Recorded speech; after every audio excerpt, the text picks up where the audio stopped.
Point on the parabola होगा या inside होगा या आउटसाइड होगा, है कि नहीं। तो अगर हम कह दें कि f x Y equal to 0 जो है वो इक्वेशन ऑफ पैराबोला है, समझ में आया। और एक पॉइंट है पी x1 कॉमा y1, तो अगर हम इस पॉइंट को इस पैराबोला की इक्वेशन में रख दें और रिजल्ट पॉजिटिव आए तो पॉइंट होता है आउटसाइड द पैराबोला। और अगर यही f x one y one की वैल्यू निगेटिव आ जाए तो पॉइंट होता है इन साइड द पैराबोला। और अगर यही f x one y one जो है वो 0 आ जाए तो पॉइंट होता है ऑन द पैराबोला। तो सीधा आप पॉइंट पैराबोला की इक्वेशन में उठा के रख दीजिएगा। समझ गए कि नहीं, बोलिए। और इसके बाद जो रिजल्ट आएगा, तो ये अगर पैराबोला है तो ये रीजन इनसाइड का हुआ, ये पॉइंट आउटसाइड हो गया, समझ गए कि नहीं, और ये पॉइंट हो गया ऑन द पैराबोला। क्लियर हुआ।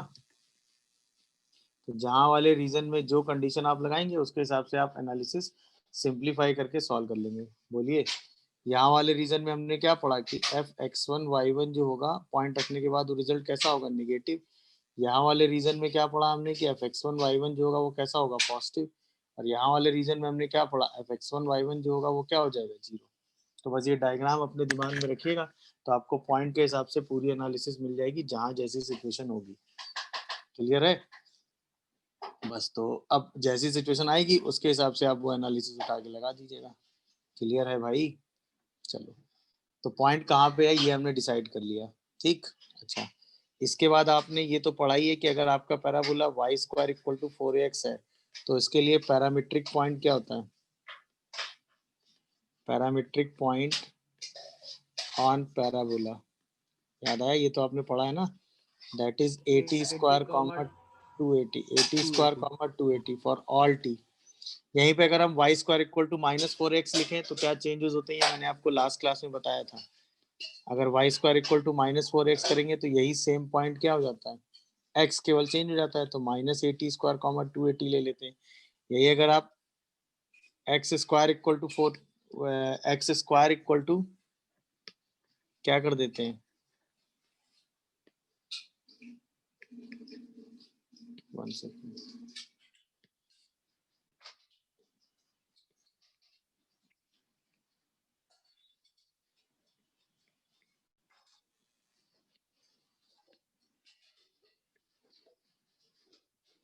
यही अगर पॉइंट ऑफ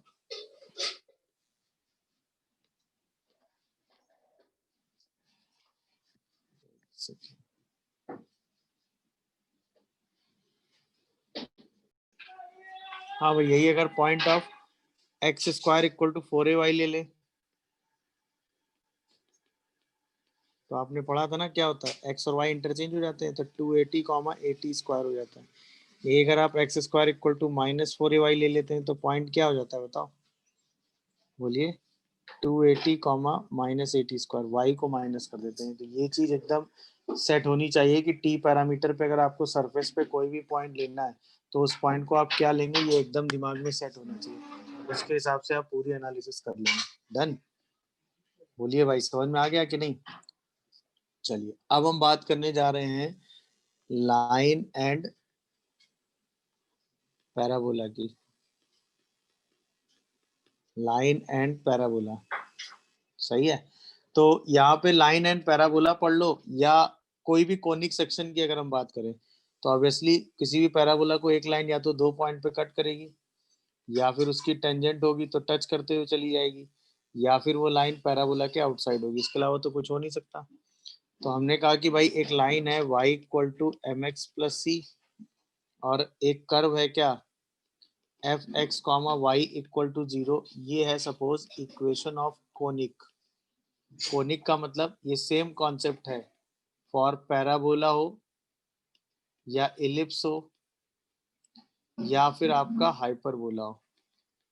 समझ गए कि नहीं, इन तीनों में सेम कॉन्सेप्ट आप लगाएंगे। तो हम क्या करेंगे, लाइन से y की वैल्यू निकाल के आप कर्व पे रख देंगे, यहाँ से y की वैल्यू निकाल के इस कर्व पे रख देंगे, तो उससे एक इक्वेशन मिलेगी x comma m x plus c equal to 0। ये जो इक्वेशन होगी, ये इक्वेशन हमेशा होगी क्या, quadratic in x। Quadratic equation in x। अब इसके तीन सिचुएशन होंगे, या तो इसके दो रूट होंगे, या फिर इसका इक्वल रूट होगा, और या फिर इसका रियल रूट नहीं होगा। अगर इस क्वाड्रेटिक के दो रूट हुए, समझ गए, तो इसका मतलब जो लाइन है वो क्या है, कॉर्ड है, यानी इसको दो पॉइंट पे कट कर रही है। अगर इक्वल रूट हो गए तो इसका मतलब लाइन क्या है, टेंजेंट है। ये जनरल तरीका है। और अगर इस इक्वेशन का नो रियल रूट हुआ तो ऑब्वियसली ना कट कर रही है और ना ही टच कर रही है, तो कहाँ है, लाइन आउटसाइड द कर्व है, आउटसाइड द कोनिक है। ये तरीका हो गया आपको इस सिचुएशन को डील करने का। तो ऐसा कहीं भी आपको एनालिसिस लिखा मिले, समझ गए कि नहीं, कि लाइन और कोनिक में क्या क्या कंडीशन है, तो आपको बस ये कॉन्सेप्ट ध्यान रखना है। कोनिक का मतलब सेम चीज इलिप्स, हाइपरबोला, और या कहाँ पे पैराबोला के लिए आप लगाएंगे सेम कॉन्सेप्ट। कॉन्सेप्ट में कहीं कोई वेरिएशन नहीं है, चाहे आपका इलिप्स हो, चाहे क्या हो, हाइपरबोला हो, चाहे पैराबोला। तो आप एक्स या वाई किसी एक वेरिएबल में क्वाड्रेटिक बना लेंगे, इन जनरल वाई में क्वाड्रेटिक बना, एक्स में क्वाड्रेटिक बना लेंगे, है ना। अगर ये दो रूट आ रहे होंगे तो ऑब्वियसली x1 x2 दो पॉइंट आ रहे होंगे, तो ऑब्वियसली दो जगह कट कर रहा होगा, तो कॉर्ड होगी। अगर इक्वल रूट आ जाएगा तो टचिंग वाली कंडीशन हो जाएगी, तो टेंजेंट हो जाएगी। और अगर ये कट नहीं कर रहा होगा तो ये क्या हो जाएगा, कोनिक को आउटसाइड जा रही होगी। तो बस यही क्वाड्रेटिक बना के आप ये कंडीशन हर बार जस्टिफाई कर लेंगे कि लाइन टेंजेंट है या कॉर्ड है। अच्छा, ये काम आप किसी भी कोनिक के लिए कर सकते हैं, इंपॉर्टेंट ये है, ये काम हम किसी भी कोनिक के लिए कर सकते हैं। तो सेम पैराबोला, इलिप्स या हाइपरबोला के लिए सेम कंडीशन आप लगा सकते हैं, कहीं कोई दिक्कत नहीं है। तो कोई भी पैराबोला को दो पॉइंट पे कट करे, यानी कॉर्ड हो तो क्या कंडीशन है, इलिप्स की कॉर्ड हो तो सेम कंडीशन है, हाइपरबोला की कॉर्ड हो तो कोई कंडीशन है, इसमें कहीं कोई डिफरेंस नहीं है। क्या ये बात सबको समझ में आ गई? तो ये डिसाइड हो जाएगा कि कोई लाइन कॉर्ड है या टेंजेंट, बोलो। अच्छा, अब हम ये बात करने जा रहे हैं फॉर, हाँ बताओ, समझ गए ना। चलिए, अब हम बात करने जा रहे हैं कॉर्ड ऑफ पैराबोला, और इससे रिलेटेड हमारे पास जो भी इंफॉर्मेशन आएगी उसमें क्या क्या हम ले सकते हैं, ठीक है ना। तो कॉर्ड ऑफ पैराबोला में अगर हम आपसे कहें तो सिंपल कुछ जनरल रिजल्ट हैं, सही है ना। पहला, equation of chord whose mid point x1 y1 for conic क्या F x Y equal to 0, तो वो होता है t इक्वल टू s1। अब t और s1 तो हमें लिखना आता ही है ना। तो कॉर्ड का अगर मिड पॉइंट दिया हुआ है किसी भी कोनिक के लिए, तो उस कॉर्ड की इक्वेशन होती है t इक्वल टू s1। समझ में आया? अब किसी भी कोनिक के लिए तो ऑब्वियसली पैराबोला के लिए भी सेम होगा, for conic f x Y equal to 0। अब इस कोनिक में क्या क्या काउंट होता है, सब कुछ, मतलब सेम फॉर पैराबोला, ठीक है, चाहे हम किसकी बात करें, इलिप्स की, और चाहे हम किसकी बात करें, हाइपरबोला। ये सब कॉमन रिजल्ट हैं, तो बार बार पढ़ने से बेटर है एक ही बार में पढ़ लेते हैं। क्लियर है? इसके बाद ये तो बात हो गई, अब कॉर्ड का मिड पॉइंट दिया होगा तो कॉर्ड की इक्वेशन आप हर बार लिख लेंगे, that is t equal to s1। जैसे फॉर एग्जांपल अगर मैं आपसे बात करूं कि equation of chord whose mid point कितना, मिड पॉइंट आपको दिया हुआ है 2,3 फॉर पैराबोला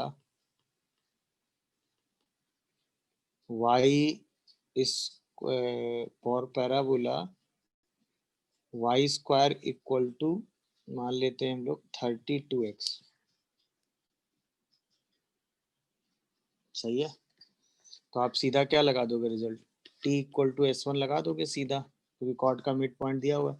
अच्छा, t का एक्सप्रेशन क्या होता है, y into y one minus 32x plus x1/2। समझ में आया कि नहीं t का एक्सप्रेशन? और s1 आपको पता है, सीधा पॉइंट उठा के रख दोगे, तो 9 माइनस 32 इंटू 2। अब t इक्वल टू s1 आपने लिख लिया, बोलिए। अब ये रिजल्ट आप उठा के यहाँ रख दो, तो क्या आएगा, 3y minus 16x plus 2 equal to 9 minus कितना 64, इसी को सॉल्व कर दो। तो 3y माइनस 16x माइनस 32 उठ के इधर आ जाएगा, तो 972 प्लस का 23 इक्वल टू 0। देखिए क्या यही आंसर आ रहा है? समझ में आया सबको कि नहीं? तो अगर हमें कॉर्ड का मिड पॉइंट निकालना है तो हम सीधा टी। अच्छा, इसके बाद आइए नेक्स्ट जो रिजल्ट है जिसमें हम निकालेंगे लेंथ ऑफ कॉर्ड। नेक्स्ट जो रिजल्ट है ना उसमें हम निकालेंगे length of chord. y equal to M x plus c for conic f x comma Y equal to 0। कोई भी कोनिक है उसके लिए लेंथ ऑफ कॉर्ड अगर हमें निकालनी है किसी भी कोनिक के लिए, तो तरीका क्या होता है? देखिए, कोई भी कोनिक है तो ऑब्वियसली जो उसकी कॉर्ड होगी वो उस कोनिक को दो पॉइंट पे टच करती हुई जा रही होगी, ए एंड बी। तो अगर हम इस पॉइंट को x1 y1 कह दें और इस पॉइंट को x2 y2 कह दें, सही है। तो अगर हमें लेंथ ऑफ कॉर्ड चाहिए तो बेसिकली लेंथ ऑफ कॉर्ड होगी root over of x1 minus x2 का whole square plus y1 minus y2 का होल स्क्वायर। अच्छा, अगर हमें कॉर्ड की इक्वेशन पता है, सही है, और कोनिक पता है, तो हम कॉर्ड की लेंथ आराम से निकाल सकते हैं। अगर ये इक्वेशन पता है तो इसका मतलब y1 equal to M X one plus C होगा, y2 इक्वल टू भी M X two plus C होगा, क्योंकि दोनों पॉइंट कॉर्ड पे हैं। तो y1 माइनस y2 जो है वो m into x one minus x two होगा। ये एक रिजल्ट तो है ही हमारे पास। बोलिए, अब अगर हमने x1 और x2 या y1 y2 इक्वेशन बनानी है तो हम क्या करेंगे? इस y की वैल्यू उठा के इस इक्वेशन में रख देंगे।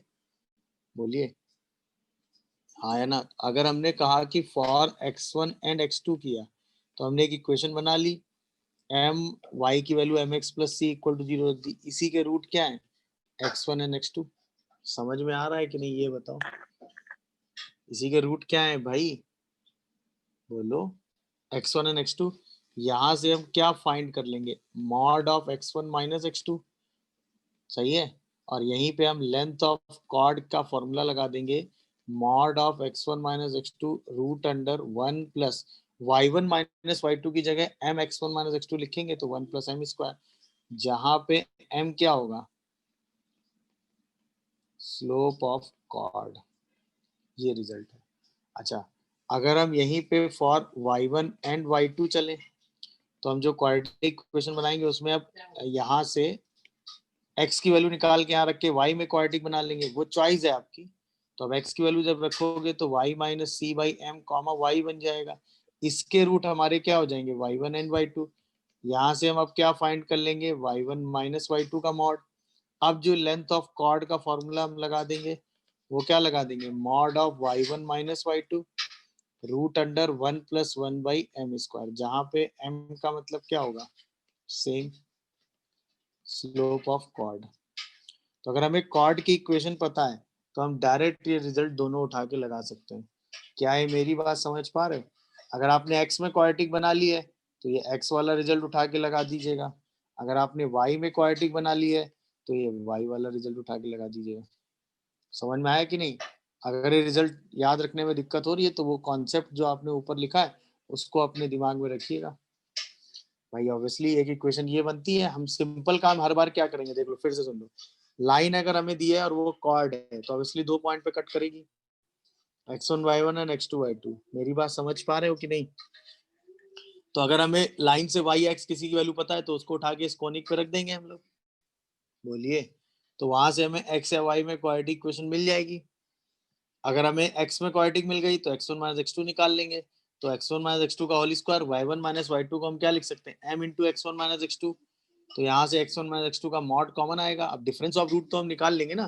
बोलिए, x1 माइनस x2 की वैल्यू तो आप निकाल लेंगे ना हमेशा। अरे बताओ भाई, अगर नहीं पता है तो मैं आपको बता देता हूँ कि अगर A X square plus B X plus C के रूट अल्फा और बीटा हैं तो उन रूट का जो डिफरेंस होता है ना वो रूट डी बाई कितना होता है? मॉड ए। जहाँ पे डी का मतलब क्या होता है? Discriminant. B square minus 4ac, ये ध्यान रखिएगा साइड में कहीं। अगर इसके रूट अल्फा और बीटा हैं तो डिफरेंस ऑफ रूट का मतलब होता है रूट डी बाई मॉड ए, बस वही लगा दीजिएगा। इसके चाहे पहला रिजल्ट लगा दो चाहे दूसरा, लेंथ ऑफ कॉर्ड आपको हमेशा मिल जाएगी। मेरी बात समझ में आ रही है कि नहीं? बोलिए, कोई कंफ्यूजन या डाउट? अब ये काम आप किसी भी कोनिक के लिए कर सकते हैं, ये काम हम किसी भी कोनिक के लिए कर सकते हैं। समझ में आया? मतलब सेम मेथड किसके लिए? फॉर इलिप्स एंड हाइपरबोला, दोनों के लिए सेम मेथड लगेगा, तो उसमें कहीं कोई डिफरेंस नहीं है। ठीक है ना? ध्यान रखिएगा, same method length of chord आप किसके लिए लगा सकते हैं? For ellipse and for hyperbola, उसमें कहीं कोई दिक्कत नहीं है। क्या ये पूरा कॉन्सेप्ट हमें समझ में आया? ये बताओ मुद्दे की बात। बोलिए, जैसे अब एक क्वेश्चन इस पे कर लेते हैं तो समझ में आ जाएगा। जैसे क्वेश्चन आपके सामने आया, find length of chord x plus y minus 3 equal to 0 for parabola y square equal to 4x ले लो। सही है? तो क्या करोगे बताओ? सबसे पहले x की वैल्यू उठा के रख दो। समझ में आया? भाई y इक्वल टू -x-3 हो गया ये। अब ये x की वैल्यू उठा के यहाँ से रख दो। तो इक्वेशन क्या आ गई? y square equal to 4, x कितना आ रहा है बताओ? x की वैल्यू देखोगे तो 3 माइनस वाई आ रही है, इसका मतलब y स्क्वायर प्लस का 4y माइनस का 12 इक्वल टू 0। देखो क्या सही लिखा है मैंने, ये बताओ। बोलिए। अब यहाँ से अगर हम mod of y1 minus y2 देखें तो वो हो जाएगा कितना? रूट अंडर डी, डी मतलब B square minus 4ac divided by mod A. बोलिए, क्या डिफरेंस ऑफ रूट सबको समझ में आ रहा है? नहीं आ रहा है बताओ? तो ये वैल्यू कितनी आ गई? बोलिए। अरे हाँ या ना, 8 आ रही है कि नहीं बताओ? क्या ये बात सबको समझ में आई भाई? Yes sir. हाँ, अब लेंथ ऑफ कॉर्ड का मतलब क्या हो गया भाई बताओ? Mod of y1 minus y2 root under 1 plus 1 by m square. अच्छा, इस कॉर्ड का स्लोप कितना है? -1। बस ये 8 इंटू रूट अंडर 1 प्लस 1, तो क्या आंसर 8√2 आ गया बताओ? कोई कंफ्यूजन आ रहा हो तो बोलो। मेरी बात समझ में आ गई कि नहीं आ गई बताइए? अरे समझ गए? वैसे आप इसको, ये क्वेश्चन आसान है, इसमें आपको ये भी दिख रहा होगा कि हम सर इन लाइन और कर्व को सॉल्व करके वो पॉइंट ही ना निकाल लें और फिर सीधा डिस्टेंस फॉर्मूला लगा सकते हो। बट अगर इसी पैराबोला की इक्वेशन में आपको हम दे दें Y square plus 4x plus 2 या y square minus 2y plus 3x plus 1, तो आपको यही मेथड लगाना आसान पड़ेगा। मेथड समझ में आया कि नहीं? अगर आपने y में क्वाड्रेटिक बनाई है तो सीधा ये लगा दो, x में क्वाड्रेटिक बनाई है तो सीधा ये लगा दो, आपको हर बार लेंथ ऑफ कॉर्ड मिल जाएगा। प्रोसेस क्लियर हुआ? बताओ भाई, समझ गए कि नहीं? क्या ये, बोलिए। अगर हमें क्या पता हो, ये पता हो तो उसका मिड पॉइंट क्या होगा ये हमें बताना। अच्छा, कोनिक मतलब कोई भी conic, parabola, ellipse and hyperbola, और इक्वेशन मतलब कुछ भी, किसी भी फॉर्म में इक्वेशन दी हो, जनरल तरीका है। तो देखिए, ऑब्वियसली पैराबोला के केस में अगर हम देखें कॉर्ड का मिड पॉइंट निकालना है तो ऑब्वियसली ये इसको 2 पॉइंट पे कट कर रही होगी ये लाइन, ये x1 y1 होगा और ये क्या होगा? x2 y2। तो इसका मिड पॉइंट होगा, वो क्या होगा? x1 plus x2 by 2 comma y1 plus y2 by 2। तो जो ये मिड पॉइंट होगा वो कहाँ होगा बताओ? x1 plus x2 by 2 and y1 plus y2 by 2। ये इनसाइड द लाई, पैराबोला। नहीं lie on the line chord होगा कि नहीं? तो कॉर्ड ही का तो मिड पॉइंट है, तो इसका यस मतलब sir. y1 plus y2 by 2 equal to m, x1 plus x2 by 2 plus c होगा। अब हम क्या करेंगे, अगर हमें x1 एंड x2 करना है तो हम x की वैल्यू रख देंगे, तो ये y की वैल्यू रखकर हम एक इक्वेशन बना लेंगे इसमें ऐसे, इसके रूट x1 x2 होंगे, यहाँ से हम x1 प्लस x2 निकाल लेंगे। बोलिए, और उसको उठा के यहाँ रख देंगे तो हमें क्या मिल जाएगा बताओ, y1 प्लस y2। मेरी बात समझे कि नहीं बताओ, तो मिड पॉइंट आ जाएगा। अच्छा यही काम अगर हम ऐसे करें किसके लिए, फॉर y1 एंड y2 मान लो बनाना पड़ जाए, तो हम y में इक्वेशन बना लेंगे आपकी, नहीं समझ रहे हो मेरी बात, और उसके रूट हम फिर निकाल लेंगे क्या, बोलिए, y1 एंड y2। तो यहाँ से हम किसकी वैल्यू निकालेंगे, y1 प्लस y2, अरे हाँ या ना, या बोलिए, या x1 प्लस x2 बाई 2 कर लो, तो y1 प्लस y2 बाई 2 आएगा, और फिर इसको उठा के यहाँ रख देंगे। तो अब की हम क्या फाइंड कर लेंगे यहाँ से बताओ, बोलिए, x1 plus x2 by 2 mid point हमें मिल जाएगा। ये जनरल टेक्निक है, इसमें t इक्वल टू s1 या पैरामीट्रिक ये सब कुछ नहीं लगाते हैं। किसी भी कोनिक के लिए, किसी भी कोनिक का मतलब मेरा क्या है, किसी भी कोनिक से मेरा मतलब क्या होता है, इलिप्स, हाइपरबोला या फिर पैराबोला। ये काम हम तीनों के लिए कर सकते हैं, इसमें कहीं कोई आपको डाउट नहीं होना चाहिए। टेक्निक समझे कि नहीं ये बताओ, जो भी कॉर्ड की इक्वेशन दी हुई है उसको कोनिक में रख के क्वाड्रेटिक बना लो। अब वो क्वाड्रेटिक या तो एक्स में बनेगी या वाई में, अगर एक्स में बनी तो x1 प्लस x2 बाई 2 निकाल लो, है ना, और वो पॉइंट यहाँ पे रख के y की वैल्यू निकाल लो। मेरी बात समझ रहे हो कि नहीं ये बताओ भाई, अगर वो क्वाड्रेटिक किस में बनी, y में बनी, तो y1 प्लस y2 बाई 2 निकाल लो, और उसको रख के इसी लाइन पे x1 प्लस x2 बाई 2 निकाल लो, वही आपका मिड पॉइंट हो जाएगा। अरे हाँ या ना, क्या ये पूरी कहानी क्लियर हो रही है ये बताओ, Yes, sir. क्या ये बात सबको समझ में आ रही है, नहीं आ रही है तो वो बताओ,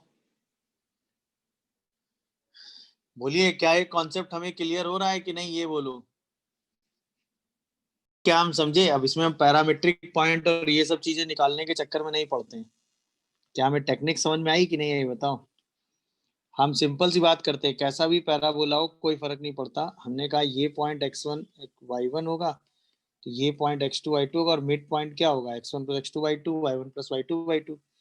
इसका मतलब x1 plus x2 by 2 minus y1 plus y2 by 2 plus 1 हमेशा जीरो होगा, हाँ या ना। अब क्वाड्रेटिक x में बनाना आसान है, तो एक्स स्क्वायर माइनस 4, वाई की वैल्यू यहाँ से कितनी आ रही है बताओ, x प्लस 1, ये उठा के यहाँ तो, और प्लस 1 इक्वल टू 0, अब ये आ जाएगा x square minus 4x minus 3 equal to 0। समझ में आ रहा है कि नहीं ये बताओ भाई।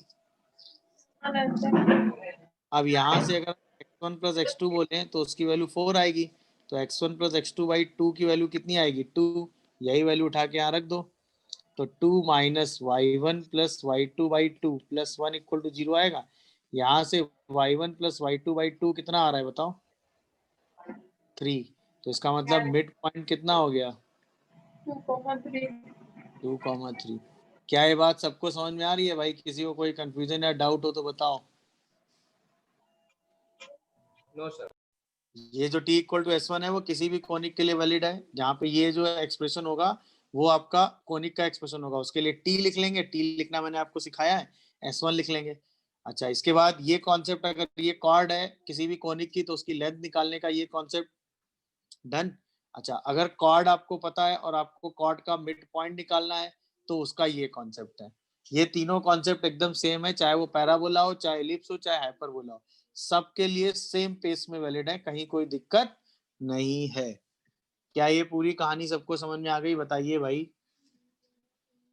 एक second. For parabola y square equal to 4x, तो ये पैराबोला ऐसा होता है कुछ, इसका अगर हम पैरामीट्रिक पॉइंट लें a, इसको हम कह दें a t1 square comma 2a t1, एक पैरामीट्रिक पॉइंट इसका हम ले लें b, जिसको हम कह दें a t2 square comma 2a t2, ले सकते हैं कि नहीं।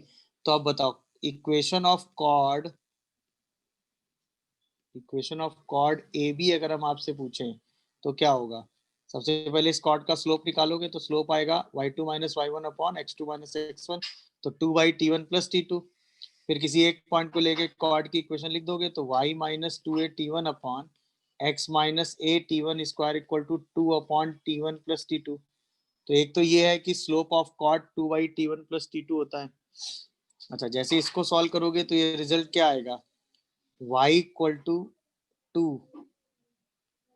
Upon t1 plus t2 into x और a_t1 t2 स्क्वायर, और शायद साथ में आ जाता है a_t1 t2 by t1 plus t2। देखो 2a शायद था, 2a_t1 t2 by a_t1 t2, ये आ जाती है equation of chord joining t1 and t2। Clear है? कोई बात नहीं, इस रिजल्ट को इतना दिमाग में नहीं रखना। अब बात जो सीखने वाली थी, condition for focal cord. Condition for focal cord, सही है। तो हमें सिर्फ कंडीशन फॉर फोकल कॉर्ड की बात करनी है, इंपॉर्टेंट ये रिजल्ट है। तो फोकल कॉर्ड एक ऐसी कॉर्ड होगी जो कहां से पास करेगी, बताओ।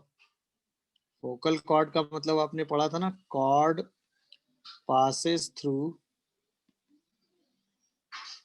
क्या भाई, फोकस। अच्छा, इसका फोकस कितना होता है बताओ, a,0, तो a,0 इसमें सेटिस्फाई करा दो।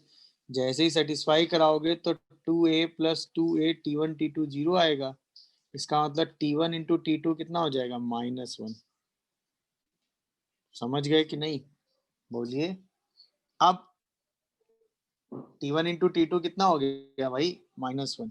तो अब एक रिजल्ट है जो हमेशा ध्यान रखिएगा, for standard equation of parabola.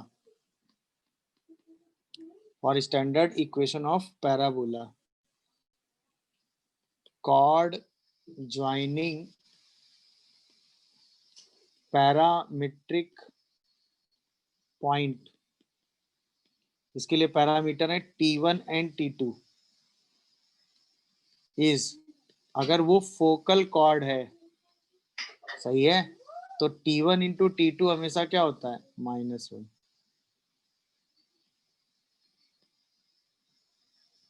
तो t1 इंटू t2 हमेशा क्या होता है, -1। कोई भी standard equation of parabola, standard equation of parabola मतलब जो 4 पैराबोला हमने पढ़े हैं, समझ गए कि नहीं भाई। स्टैंडर्ड इक्वेशन मतलब जो 4 पैराबोला हमने पढ़े हैं वो होते हैं standard equation of the parabola. तो उसके लिए t1 इंटू t2 हमेशा क्या होता है, -1। t1 और t2 उसके पैरामीटर होंगे। अगर हमें पैरामीटर पता होंगे तो हम पॉइंट का कोऑर्डिनेट t1 और t2 के टर्म में लिख सकते हैं।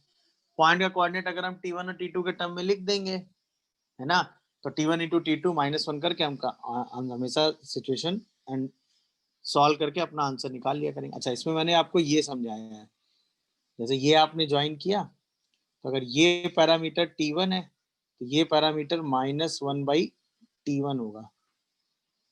क्लियर है? मतलब अगर हम y² = 4x की बात कर रहे हैं तो ये लिखा हुआ है a_t1 स्क्वायर, 2a_t1, तो ये क्या लिखा हुआ है, a/t1 square, -2a/t1 for focal cord,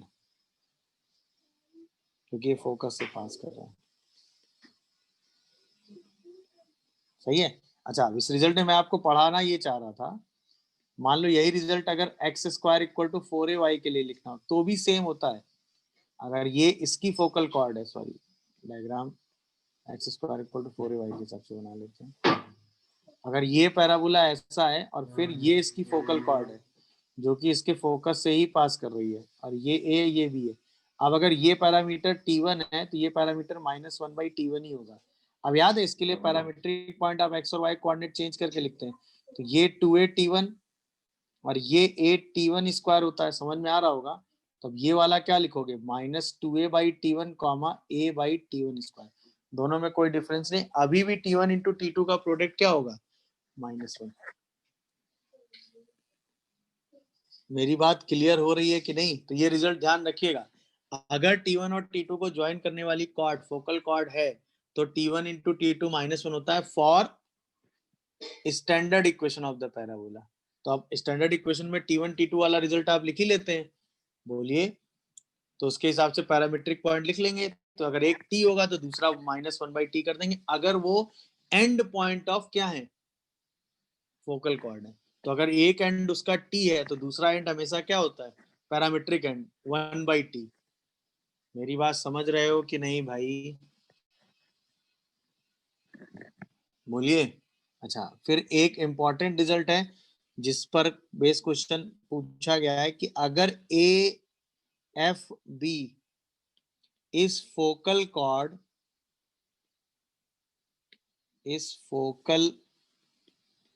cord of conic, conic समझते हो ना,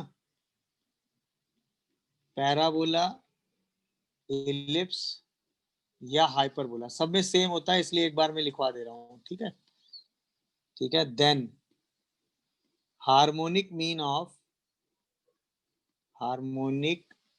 मीन किसका, A F and B F, जो ये डिस्टेंस है ना ए से एफ बी से एफ, ये हमेशा होता है half of length of lattice rectum के बराबर, ये ध्यान रखिएगा। मतलब हार्मोनिक मीन जो है वो हमेशा half of length of lattice rectum के बराबर होता है। अब हर कोनिक के लिए आप लैटिस रेक्टम की लेंथ निकाल ही लेंगे, तो हर कोनिक के लिए जनरल रिजल्ट आप हमेशा लिख सकते हैं। अगर ए एफ बी क्या है, उसका फोकल कॉर्ड है, तो ए एफ बी क्या है भाई, फोकल कॉर्ड है किसी भी कोनिक का।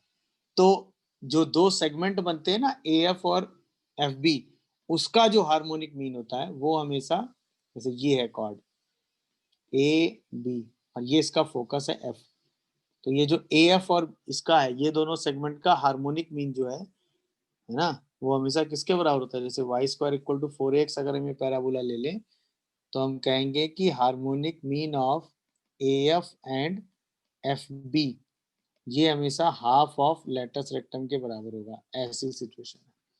अच्छा, ये किसी भी कोनिक के लिए होता है, चाहे वो एलिप्स हो, चाहे वो पैराबोला हो, चाहे वो हाइपरबोला हो, कोई दिक्कत नहीं है। बट याद रखिए कंडीशन सिर्फ किसके लिए वैलिड है, फोकल कॉर्ड के लिए। कंडीशन सिर्फ किसके लिए वैलिड है, फोकल कॉर्ड के लिए। क्या यहाँ,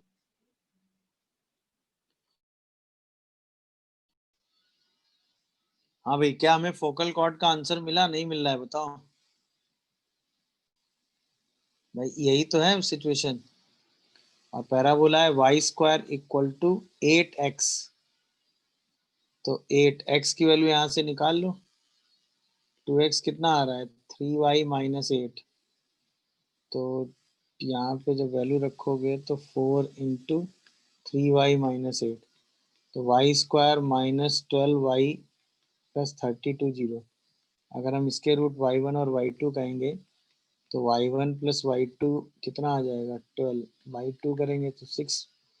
अब यही वैल्यू उठा के हम यहाँ रख देते हैं, तो 2x1 plus x2/2 is equal to 3 × 6 minus 8, 10 आएगा। तो यहाँ से x1 प्लस x2/2 कितना आएगा 5, तो मिड पॉइंट कितना हो जाएगा बताओ 5,6। क्या मेथड ये क्लिक किया, ये बताओ मुद्दे की बात, अरे बताओ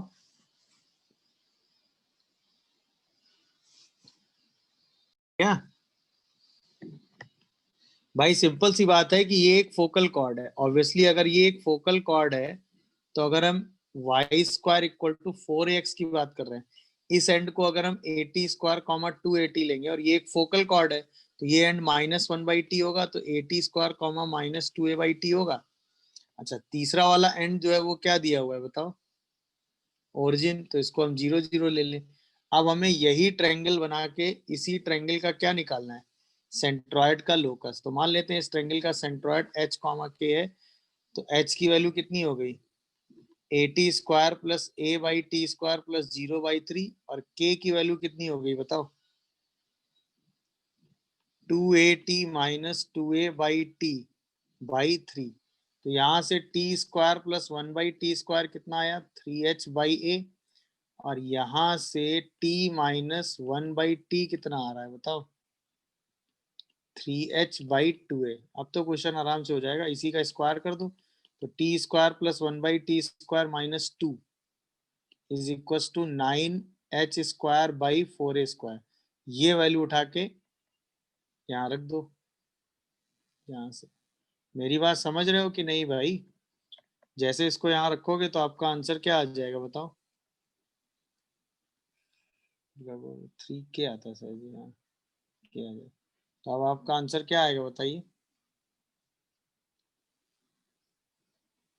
3h/a-2 equal to 9k² / 4a²। इसी को आप h के x और k को y से रिप्लेस करके लोकस लिख देंगे। तो लोकस आपका फाइनली क्या आ रहा है, बोलिए? 9y² / 4a² is equal to 3x/a-2। ये आपका आंसर आ गया। क्या ये आंसर आप सभी को समझ में आया? क्या मैं क्वेश्चन का कॉन्सेप्ट क्लिक किया कि नहीं? फोकल कॉर्ड का क्या यूज किया, ये बात समझ में आई? तो फोकल कॉर्ड का यूज सिंपल था कि अगर एक एंड टी है, फोकल कॉर्ड का यूज एकदम सिंपल था, अगर एक एंड टी है तो दूसरा एंड -1/t है। बस फोकल कॉर्ड का सिंपल ये यूज था, उसी को यूज करके हमने क्वेश्चन अपना सॉल्व कर दिया।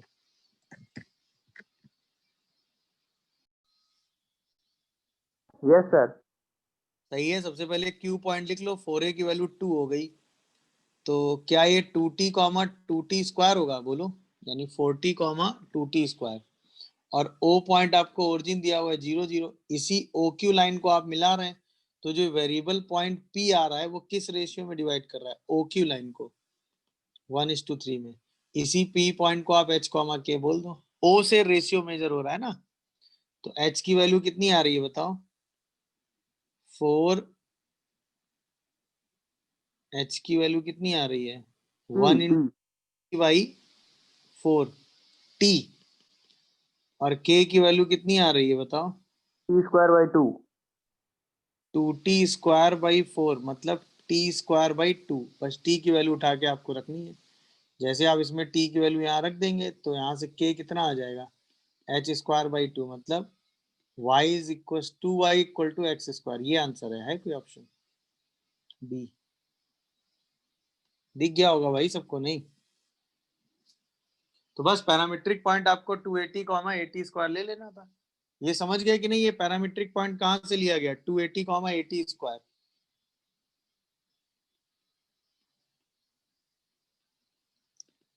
Parametric point for x² equal to 4ay कितना होता है भाई? 280, a²। बस वही इसमें हमने लगाया है। नहीं समझे? कोनिक की टेंजेंट कब होती है? तो कंडीशन हमने पढ़ी है ना कि अगर हम क्वाड्रेटिक बनाएंगे उस क्वाड्रेटिक का डिस्क्रिमिनेंट 0 आ जाएगा। बोलिए। जैसे ये तो कंडीशन हमने यही देखी है ना कि अगर ये line y equal to mx+c line अगर इसकी टेंजेंट है कि नहीं? अगर हमने कहा y equal to mx+c line इस कर्व की क्या है? टेंजेंट है। तो इस क्वाड्रेटिक जो बनाएंगे y की वैल्यू या x की वैल्यू रख के, उस क्वाड्रेटिक का डिस्क्रिमिनेंट हमेशा क्या आएगा? 0। तो कंडीशन फॉर टेंजेंट हो जाएगी। सबसे पहला काम, equation of tangent,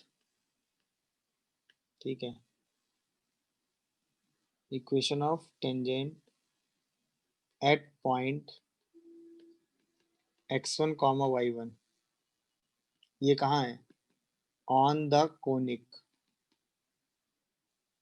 fxy equal to 0। इस कोनिक पर ही ये पॉइंट है, ठीक है? ये होती है t इक्वल टू 0। ये पहला रिजल्ट है। मतलब किसी भी कोनिक में अगर वो पॉइंट ऑन द कोनिक है तो टेंजेंट की इक्वेशन क्या होती है? t equal to 0। बट वो पॉइंट कहाँ होना चाहिए? ऑन पॉइंट द कहाँ? Conic. On the on conic. The. अगर वो पॉइंट कोनिक की इक्वेशन को सेटिस्फाई कर रहा है, समझ रहे हो कि नहीं भाई? तो फिर हम सीधा आंसर अपना क्या लगाते हैं? t equal to 0। अच्छा, t का एक्सप्रेशन हम लिखना जानते ही हैं, वही एक्सप्रेशन लिख के हम इक्वल टू 0 कर देते हैं। But point on the conic होना चाहिए। अगर पॉइंट ऑन द कोनिक है तो टेंजेंट की इक्वेशन t इक्वल टू 0 होती है हमेशा। समझ गए कि नहीं भाई? सर। बोलिए। अच्छा, अब जैसे मैं आपसे कहूं यहाँ पर equation of tangent for y² equal to 4ax at t। t मतलब at², 280। तो अब देखो ये पॉइंट तो ऑन द पैराबोला ही होगा, तो y into 280 is equal to 4ax+at² / 2 लगाएंगे। तो क्या यहाँ से ty is equal to x+at² आएगा? ये बताओ।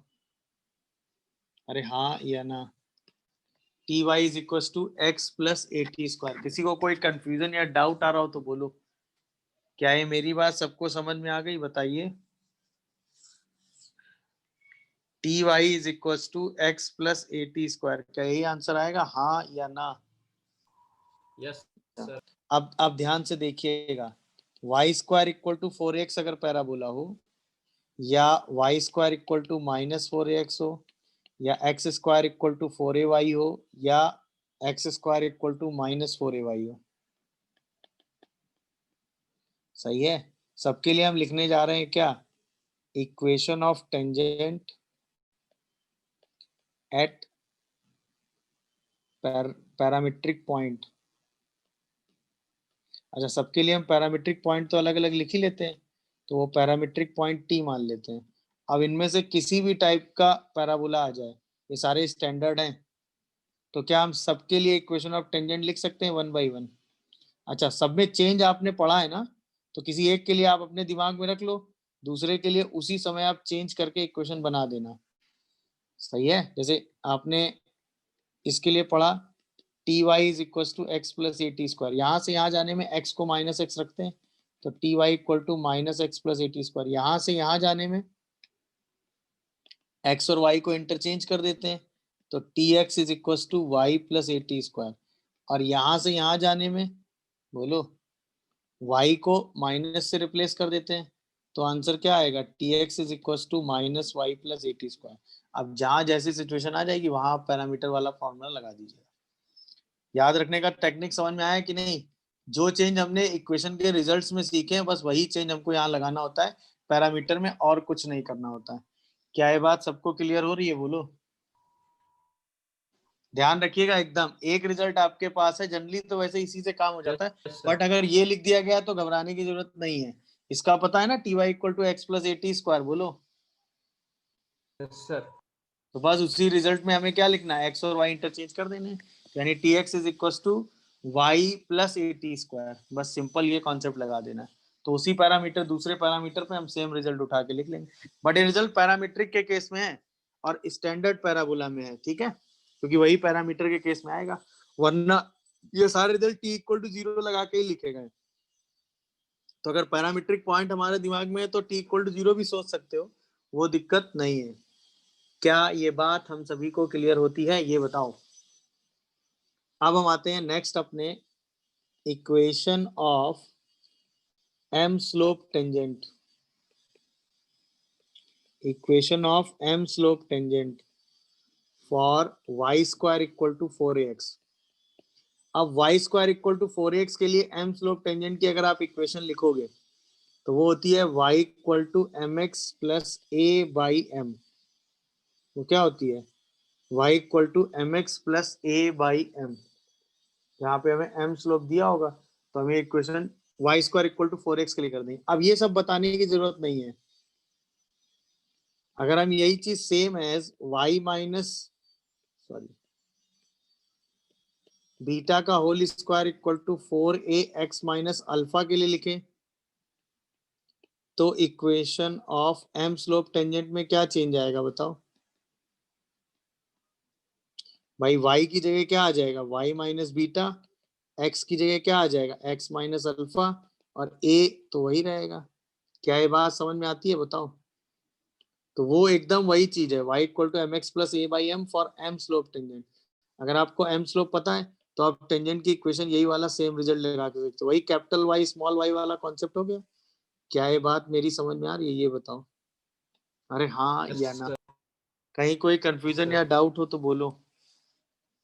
कहीं कोई कंफ्यूजन या डाउट आपको लग रहा हो तो प्लीज बताइए मुझे। समझ गए कि नहीं, बोलो। आराम से आप सिचुएशन सिंपलीफाई करके लिख लेंगे। क्लियर है भाई? सर। अब अच्छा, अब एक इम्पॉर्टेंट कॉन्सेप्ट है, वो ध्यान रखिएगा। जैसे आपने कहा कि Y square equal to 4ax है, ठीक है, इसके लिए टी पॉइंट मतलब ए टी स्क्वायर कॉमा 280, उस पर अगर आप टेंजेंट देखो तो t Y equal to x plus A T square आती है ना। अच्छा, यहीं पे एम स्लोप टेंजेंट अगर मैं आपसे बोलूं, कॉन्सेप्ट एकदम ध्यान से देखिएगा, एम स्लोप टेंजेंट आपको बोलूं तो आप लिखते हैं y equal to M x plus a by m. दिख रहा है कि नहीं आपको? ध्यान से बोलिए। अब एक चीज ध्यान से समझिएगा, y equal to M x plus a by m होता है। यहीं पे अगर हम y की वैल्यू लिखें t के टर्म में, तो वो x by T plus A T होगा कि नहीं? देखो जरा, दोनों को अगर कंपेयर करोगे तो m की वैल्यू 1/t आएगी। देखो, यानी हम t को 1/m लिख दें, कोई दिक्कत? बोलिए। अब ये जो मैंने आपको कॉन्सेप्ट बताया, यहाँ पे t को 1/m रखो, तो अगर m के टर्म में आप पॉइंट ऑफ कांटेक्ट निकालोगे तो t की जगह 1/m रख दो, तो वो a/m² कॉमा 2a/m आता है। इसे ही हम क्या कहते हैं? यही हमारे लिए क्या है? बोलो। Point of contact. ये कॉन्सेप्ट समझ में आया? मतलब पैरामीटर के लिए हम हमेशा ये इक्वेशन दिमाग में रख सकते हैं, y equal to M x plus a by m से कंपेयर कर दो और t की वैल्यू निकाल के m के टर्म में रिप्लेस कर दो, तो चीजें आपको हमेशा दिखने लगेंगी। मेरी बात समझ रहे हो कि नहीं? नहीं समझ रहे हो? बताओ। अरे बताइए भाई, क्या ये मेरी बात सब लोग समझ रहे हैं? ये कनेक्शन समझे कि नहीं? बोलिए। अच्छा, ये रिजल्ट हमारे दिमाग में हमेशा रहेगा, ये रिजल्ट हमारे दिमाग में हमेशा रहेगा। अब देखिए, जैसे मैंने आपसे कहा, equation of m slope tangent for parabola x square equal to 4ay। बताओ क्या करोगे? बताओ। Equation of m slope tangent for parabola x square equal, अब यार या तो हम y equal to M x वाला वो रिजल्ट याद रखें, या फिर हम ऐसे चलें, x square equal to 4ay है, इसके लिए t पैरामीट्रिक पॉइंट पे हम टेंजेंट लिख सकते हैं कि नहीं? बोलो। टेंजेंट एट t हमें पता है कि नहीं क्या होता है? tx is equal to y plus A T square. अब ध्यान से देखना, y equal to t x minus a T square हो गया, यानी m की वैल्यू कितनी आ गई? t। m की जगह t रख दो उठा के, तो ये क्या y equal to M x minus a m square हो जाएगा? हाँ या ना? बोलिए। नहीं समझे? ये हो गया equation of m slope tangent. ये एकदम टेक्निक ध्यान रखिएगा। अरे बोलो, कॉन्फिडेंस आया कि नहीं? तो बस बेसिक से रिजल्ट ध्यान रखो, बाकी की जरूरत नहीं है। तुरंत इसको कन्वर्ट करके y equal to M x plus a by m. अब पॉइंट ऑफ कॉन्टेक्ट पे आओ। इसके लिए अगर t पे पॉइंट लिखते तो क्या लिखते? 280 कॉमा 80 स्क्वायर। और अब m स्लोप पे पॉइंट ऑफ कॉन्टेक्ट क्या होगा? बोलो क्या होगा? t की जगह बस m रखना है, तो 2am कॉमा am स्क्वायर होगा कि नहीं? बोलो। नहीं समझे पूरा खेल? कहीं कोई कंफ्यूजन या डाउट आ रहा हो तो बताओ।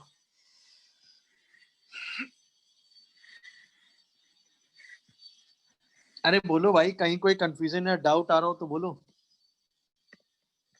तो अब एम स्लोप टेंजेंट भी लिख लेंगे। एम स्लोप के लिए किसी भी टाइप की सिचुएशन हो पैराबोला में, स्टैंडर्ड हो, मतलब हार्डली क्या हो, ओरिजिन शिफ्ट हो रहा हो, तो वो सारे स्टैंडर्ड रिजल्ट है, उनके लिए तो आप आराम से कॉन्सेप्ट लगा सकते हो। लगा लोगे कि नहीं? बताओ।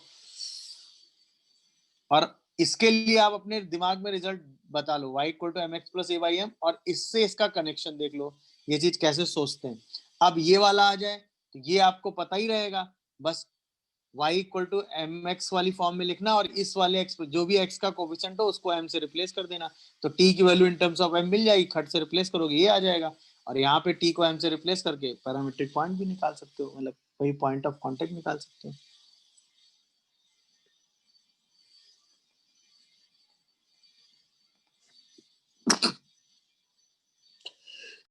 सही है?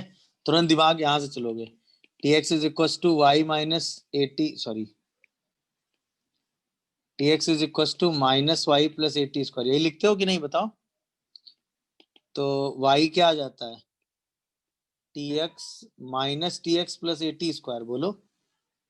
अब m की वैल्यू माइनस टी आ गई, उठा के रख दो, तो y equal to M x minus m x, या माइनस टी की जगह एम एक्स रख देते हैं, प्लस ए एम स्क्वायर, यही आ रहा है? बोलो।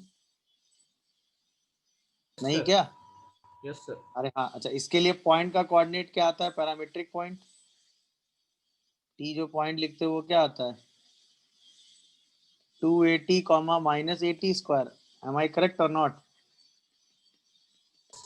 तुरंत आप point of contact -2am, minus am for square। M slope tangent क्या लिखोगे? -2am, minus am square। तो तुरंत टी की जगह माइनस, तो यानी -2am कॉमा -am स्क्वायर। अबे टी की जगह -m रखोगे भाई मेरे, हैं? सर नहीं। Yes sir. तो -2am कॉमा -am स्क्वायर। अब जहाँ जैसी वैल्यू होगी खट से आंसर आ जाएगा। बोलिए भाई। तो वो टेक्निक है, उसको तुरंत ध्यान रखना, वैसे तुरंत कन्वर्ट कर लोगे। मेरी बात समझ पा रहे हो कि नहीं भाई? बोलिए।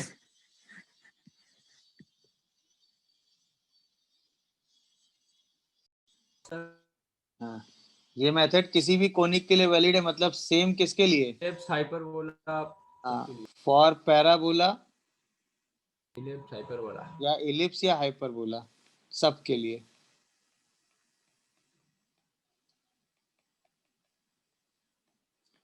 सही है। अगर एम स्लोप की टेंजेंट और स्टैंडर्ड है तो वो एम के टर्म में, अगर आपके पास डायरेक्ट आंसर है तो आप डायरेक्ट के लिए निकाल सकते हो। बट इस मेथड में क्या है, देखिए सिंपल काम हमें क्या करना है, जो भी हमें कर्व दिया है, सही है, f x Y equal to 0, जो पॉइंट ऑफ कांटेक्ट होगा वो कहाँ होगा बताओ भाई? हम कह देंगे कि let point of contact is x1 y1, मान लेंगे, बताओ। लेट पॉइंट ऑफ कांटेक्ट क्या मान लिया हमने, बताओ? x1 कॉमा y1 हो गया। अच्छा, right equation of tangent, right equation of tangent eight x1 y1। तो x1 y1 पे टेंजेंट की इक्वेशन कैसे लिखोगे बोलो? Equal t to equal, 0। अब इस इक्वेशन को t equal to 0 and l equal to 0 are coincides, हाँ या ना, ईच अदर, बस कॉन्साइड की कंडीशन लगा देंगे। सही है ना? तो अगर आपको दिया है कि a1x plus b1y plus c1 and a2x plus b2y plus c2 कॉन्साइड्स करते हैं, तो याद है आपको ऐसी कंडीशन, हाँ या ना? a1 by a2 equal to b1 by b2 equal to c1 by c2। क्या ये मेरी बात समझ में आ रही है? बोलिए। Yes sir. तो बस use the condition of कॉन्साइड, use the condition of coincides and find x1 and y1, खत्म।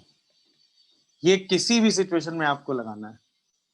मेरी बात समझ में आ रही है कि नहीं, ये बताओ। जो लाइन आ t रही है इक्वल टू सर। 0 और l इक्वल टू 0 लाइन है वो हमेशा कोइंसाइड करेंगे, पैराबोला इलिप्स हाइपरबोला कुछ भी हो।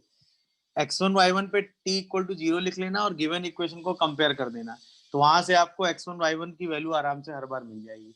सही है। जैसे अभी एक आसान सा मैं आपको एग्जांपल से समझा देता हूँ।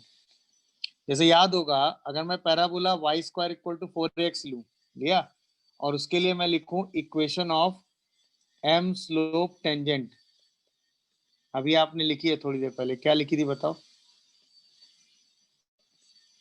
y equal to M x plus a by m. अब अगर हम इसके लिए पॉइंट ऑफ कांटेक्ट निकालें तो हम वही कहते हैं, लेट पॉइंट ऑफ कांटेक्ट क्या ले लिया हमने बताओ? x1 y1। तो अब अगर हम इक्वेशन ऑफ टेंजेंट बोलें तो क्या बोलेंगे बोलो? Y y one equal to 2ax plus x1। अगर हम इसको लिखना चाहें तो 2ax minus y y one plus 2a x1 equal to 0 लिखेंगे। लिख दिया सबने? बोलो भाई। अच्छा, यहाँ पे हम लिख सकते हैं mx minus y plus a by m equal to 0। ये दोनों लाइनें कॉन्साइड करेंगी, तो 2a by m equal to y one by कितना, 1 is equal to 2a x1 by a m आएगा कि नहीं बोलो? अरे हाँ या ना जवाब दो।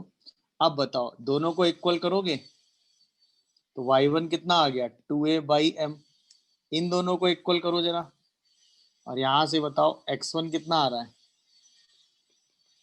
a/m²। याद है पॉइंट ऑफ कांटेक्ट आपने क्या लिखा था, बोलिए a/m² कॉमा 2a/m। ये जनरल तरीका है, कहीं भी लगता है। वैसे इस केस में ये तरीका लगाओ, अच्छी बात है, नहीं तो डायरेक्ट m के टर्म में ये रिजल्ट याद रख पाओ, वेल एंड गुड है, नहीं तो सीधा x1 y1 पे t इक्वल टू s1 लिख के कंपेयर मार देना, वो सेम चीज है। तो ये जनरल कॉन्सेप्ट है, पैराबोला एलिप्स हाइपरबोला सबके लिए वैलिड है। समझ गए कि नहीं? तो इसमें एकदम टेंशन लेने की को आपको जरूरत नहीं है, चाहे पैराबोला हो, चाहे एलिप्स हो, चाहे हाइपरबोला हो, सबके लिए बिंदास ये कॉन्सेप्ट लगा दीजिएगा, कहीं कोई दिक्कत नहीं है। सिंपल, सबसे पहले x1 y1 point of contact लेके टेंजेंट की equation t equal to 0 given line के साथ कंपेयर, सीधा आपको आंसर मिलेगा।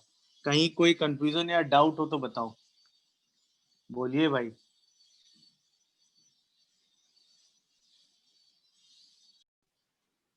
देखिए भाई, पहले वाले में तो सीधा फॉर्मूला लगाना है ना, नहीं भाई, y² इक्वल टू 16x है, दिख रहा है कि नहीं? तो a की वैल्यू कितनी आ जाएगी 4। तो equation of m slope tangent तो हमें पता है ना,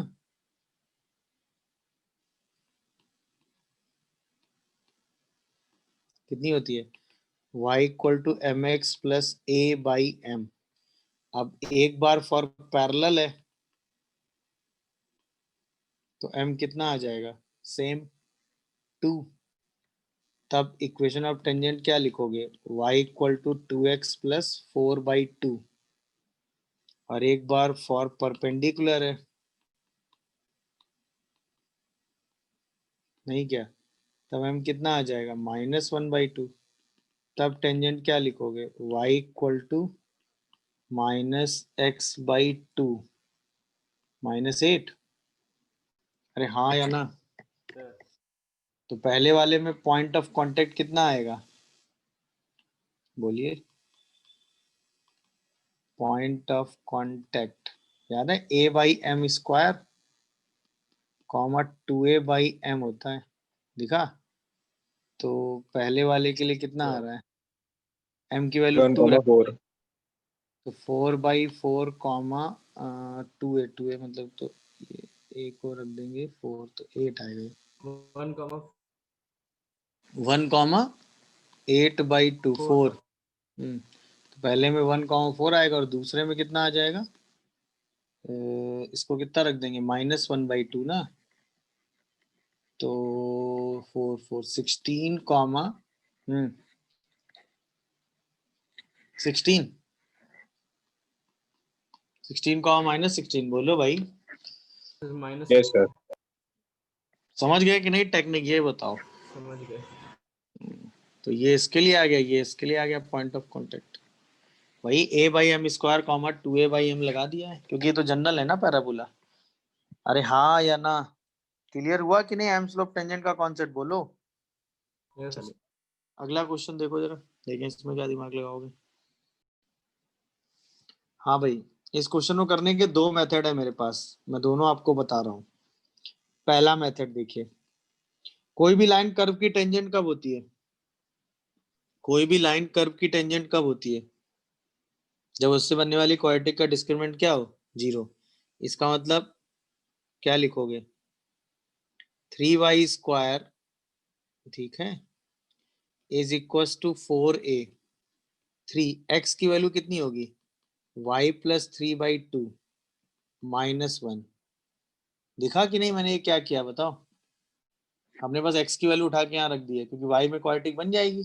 अरे हाँ या ना, क्या ये बात आप सभी को दिख रही है? ये आंसर है। अब यहाँ से आएगा 3y² equal to 2a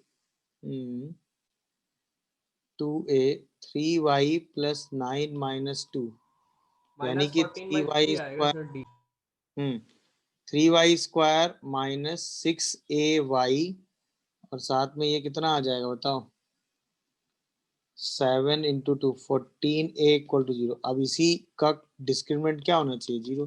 discriminant उठा 0 कर दो, तो b square minus minus plus 4ac, ये 0। तो a 0 हो नहीं सकता, बात खत्म हो गई। यहाँ से a की वैल्यू कितनी आ रही है? -4 इंटू 3 इंटू 14/36, तो -14/3 आंसर हो गया। दिखा पहला मेथड? ये हमेशा है, इसमें आपको कुछ Yes. सोचने की जरूरत नहीं। भाई लाइन अगर टेंजेंट है तो लाइन से क्वाड्रेटिक बना के उसका डिस्क्रिमिनेंट 0 कर दो। समझ गए कि नहीं भाई? Yes, sir. ये जनरल कॉन्सेप्ट है।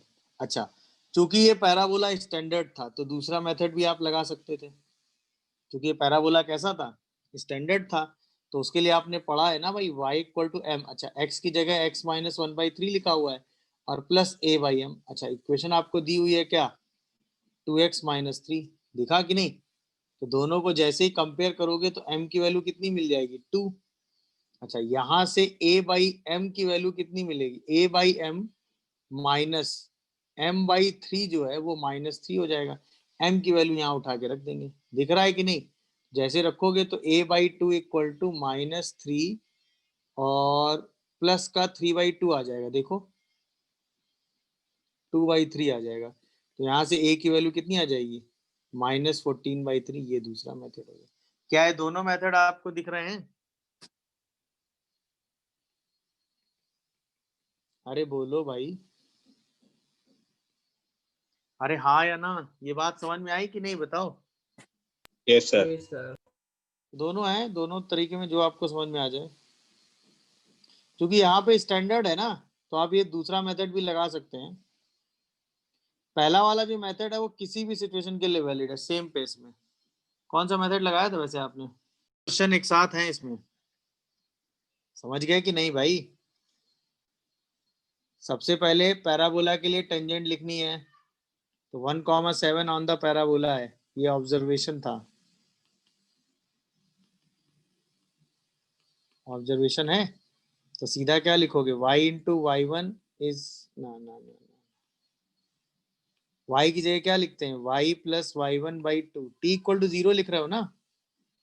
और x इंटू x1, बोलिए भाई, -6 इक्वल टू 0। इसी को सॉल्व कर दो, तो y plus 7 minus 2x minus 12 equal to 0, यानी कि 2x minus y plus 5 equal to 0। ये आ गई टेंजेंट। दिखी टेंजेंट सबको? बताओ। अच्छा, यही टेंजेंट किसकी टेंजेंट है भाई? इस सर्किल की भी टेंजेंट है। तो सर्किल के लिए point of contact centre, centre कितना है? -8 -6। इसी से फुट ऑफ परपेंडिकुलर निकाल दो। बोलिए, तो alpha plus 8/2 beta plus 6/-1 equal to foot of perpendicular चाहिए, तो -16 प्लस 6 प्लस 5 डिवाइडेड बाई 5। देखो सही लिख रहा हूँ मैं? सही है। तो अल्फा प्लस 8/2 इक्वल टू 1। क्या कहते हो? तो अल्फा आ गया -6 और बीटा प्लस 6/-1 इक्वल टू 1, तो बीटा आ गया -7। ये आ गया। क्या ये बात सबको समझ में आई? ये बताओ, याद आया कि नहीं? ये पढ़ा है आपने? बताओ। Sir. Yes, sir. बोलिए। तो अब टेंजेंट ये था, t इक्वल टू 0 टेंजेंट का कॉन्सेप्ट, ये था सर्किल का कॉन्सेप्ट। सीधा आपने पॉइंट ऑफ इंटरसेक्शन वो फुट ऑफ वो निकाला, फुट ऑफ परपेंडिकुलर। भाई आप 90 एंगल वाले टेंजेंट का लोकस डिस्कस होता है। देखो, किसी भी पैराबोला में अगर आपने एक फोकल कॉर्ड ली और फोकल कॉर्ड के एंड पॉइंट से आपने टेंजेंट डाली, आपने एक फोकल कॉर्ड ली और फोकल कॉर्ड के एंड पॉइंट से आपने क्या खींची है? टेंजेंट। And एक सेकेंड, 10 सेकेंड। आपने एक पैराबोला लिया,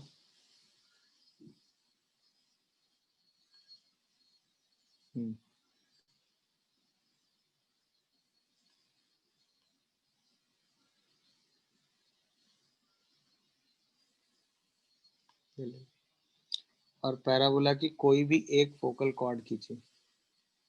ये पैराबोला की सपोज फोकल कॉर्ड है, फोकल कॉर्ड के एंड पॉइंट पे टेंजेंट खींची,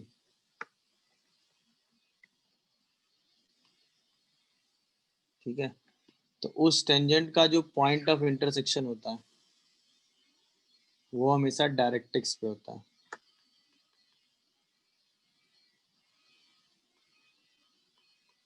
पहली चीज ये हुई फोकल कॉर्ड,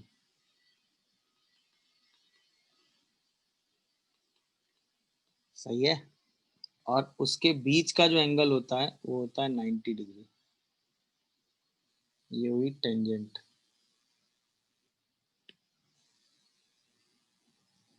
ये वाली लाइन क्या है?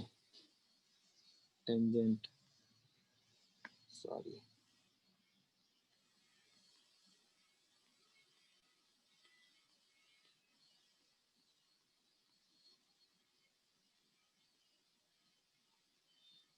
ये डायग्राम ध्यान रखिएगा कि फोकल कॉर्ड के एंड पॉइंट पे अगर आप टेंजेंट ड्रॉ करते हैं, डायग्राम में समझे क्या क्या लिख दिया आपने, फोकल कॉर्ड के एंड पॉइंट पे अगर आप टेंजेंट ड्रॉ करते हैं तो वो टेंजेंट हमेशा कहाँ इंटरसेक्ट करती हैं?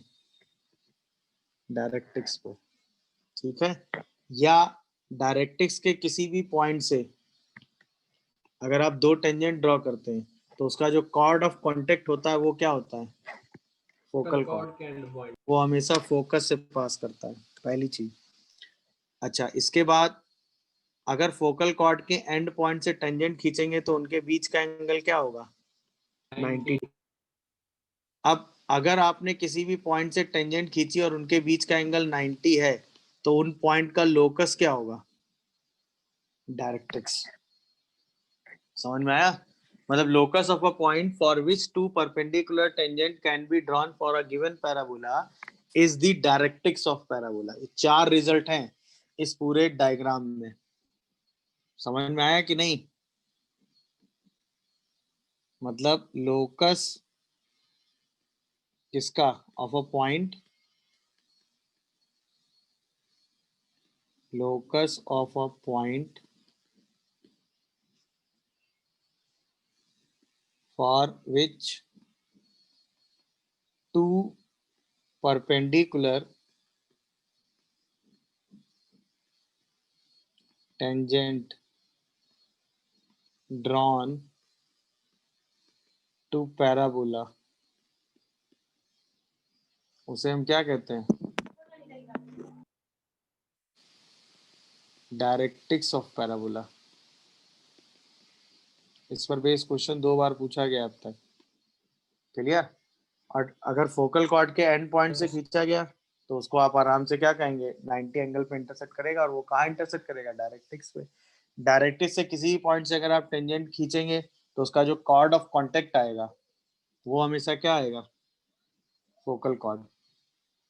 सही है, तो कॉर्ड ऑफ कांटेक्ट की इक्वेशन तो बताने की जरूरत नहीं, वो तो मैंने बता दी है, फिर भी चलो बता देते। Chord of contact of conic, conic मतलब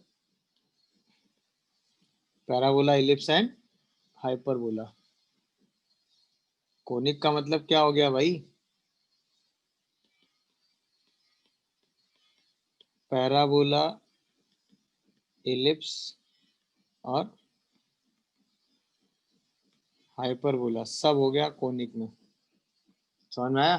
तो chord of contact of conic का मतलब हो गया कि दो टेंजेंट जब आप किसी भी पॉइंट से ड्रॉ करते हैं किसी भी कोनिक पे, सही है, तो वो जहां जहां इस कोनिक को टच करता है, ये उस लाइन को ज्वाइन करके आप एक कॉर्ड खींचते हैं, उसी कॉर्ड को आप क्या कहते हैं? Chord of contact. और उसकी इक्वेशन हमेशा क्या होती है? टी इक्वल टू 0, ठीक है, for conic f x comma Y equal to 0 at point p x1 comma y1।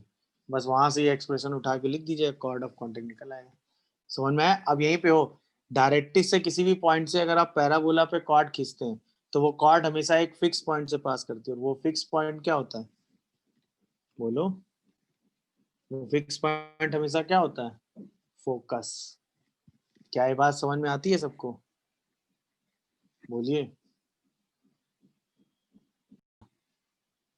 Directrix के किसी भी पॉइंट से अगर आपने दो टेंजेंट खींची तो उनके जो पॉइंट ऑफ कांटेक्ट हो गए उनको मिलाने वाली लाइन कॉर्ड ऑफ कांटेक्ट होगी। कॉर्ड ऑफ कांटेक्ट हमेशा एक फिक्स पॉइंट से पास करेगी और वो फिक्स पॉइंट क्या होगा? फोकस। क्योंकि ये लाइन क्या होगी? Focal cord. नहीं समझे? यस सर, समझ गए। हाँ, ये इस ज्योमेट्री में कितने रिजल्ट लिखे हैं? 4। पहला, फोकल कॉर्ड के एंड पॉइंट से अगर आप टेंजेंट खींचते हो तो वो हमेशा कहाँ इंटरसेक्ट करती है? डायरेक्ट्रिक्स पे। दूसरा, उनके बीच का एंगल कितना होता है? 90। ठीक है। फोकल कॉर्ड के किसी भी पॉइंट से अगर आप दो टेंजेंट डालोगे तो उनके बीच का एंगल 90। और वो दोनों टेंजेंट जो कॉर्ड जनरेट करेंगी वो कॉर्ड हमेशा क्या होगी? फोकल कॉर्ड, जिसके लिए फिक्स पॉइंट फोकस। सही है। ऐसे पॉइंट्स का लोकस जिनसे डाली गई टेंजेंट के बीच का एंगल 90 डिग्री बन रहा है। ऐसे पॉइंट्स का लोकस जिनसे डाली गई टेंजेंट के बीच का एंगल 90 डिग्री बन रहा है, उन्हें हम क्या कहते हैं? Directrix of parabola. मेरी बात समझ पा रहे हो कि नहीं, ये बताओ। बताओ। Matrix. Locus of foot of perpendicular of मतलब point of intersection of two perpendicular tangent चाहिए। परपेंडिकुलर टेंजेंट मतलब डायरेक्ट्रिक्स चाहिए। डायरेक्ट्रिक्स के लिए तो सीधा कर्व को सिंप्लीफाई कर दो, तो y Three square option. 4y equal to 6x+2। यहाँ पे 4 ऐड, यहाँ पे भी 4 ऐड, तो ये बन जाएगा y+2 का whole square equal to 6x+8 ना। तो Sir. y+2 का होल स्क्वायर 6 कॉमन करोगे तो x+4/3 आ जाएगा। हाँ या ना? तो यहाँ से 6x तो plus 6. 6x plus 6. Sir. अच्छा 6x+6, ओहो कैलकुलेशन मैंने 6 of x plus 1 का 1। ये आएगा. तो a की वैल्यू कितनी आ जाएगी? 3/2। और डायरेक्ट्रिक्स होती क्या है? हाँ या ना? D के लिए आएगा answer. Capital X is equal to -a। Capital X मतलब x+1, -a मतलब 3/2। तो यहाँ से x की वैल्यू कितनी आ जाएगी? -5/2। इसका मतलब 2x+5 इक्वल टू 0। ये आंसर आ रहा है आपका। Yes sir. और D यही आंसर आएगा. आपको परपेंडिकुलर टेंजेंट्स का लोकस बताना है, मतलब क्या निकालना है? Directrix of parabola. बस वही आप निकाल के आंसर लिख दीजिए। आप सोचो फालतू में m slope tangent m1 m2 कुछ भी लगाओगे, क्या मतलब बनेगा?